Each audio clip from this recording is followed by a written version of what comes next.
Andy inilahad na walang respeto sa kanya ang itinuturong third party na si Pernilla. Napansin niya ng netizens na maraming pictures at videos ni na Filmar at ng girl best friend niya na palaging magkasama at cozy din kahit nandyan si Andy sa tabi. Hindi naman nagpahuli ang itinuturong babae at nagsalita siya sa mga akusasyon sa kanya. Siya si Pernilla ang Swedish girl best friend ni Filmar Alipayo at itinuturong third party sa hiwalayan umano sa pagitan ng surfer at ni Andy. Ang iginiit pa niya ay tao lamang siya ay nasasaktan din.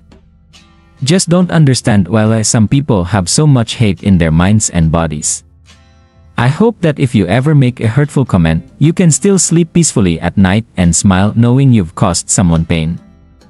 Wika niya, I'm still human din naman. I still feel hurt and when it's too much, it cuts deep. Apela pa niya sa publiko na sana ay maging kinder sa isa't isa at huwag humusga na hindi pa nalalaman ang buong istorya. I hope you never become the reason someone cries themselves to sleep or questions their worth, asking why they weren't good enough, caption niya. Anya pa, you may think you understand, but you don't.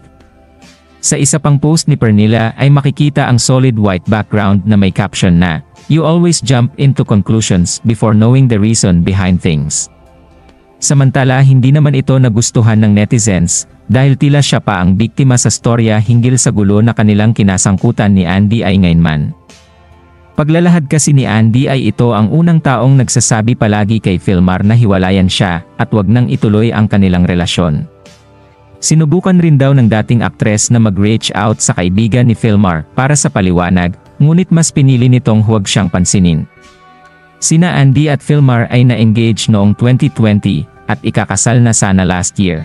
Ngunit biglang pumanaw ang ina ng celebrity mom na si Jacqueline Jose kaya hindi ito natuloy. Maraming salamat sa panonood.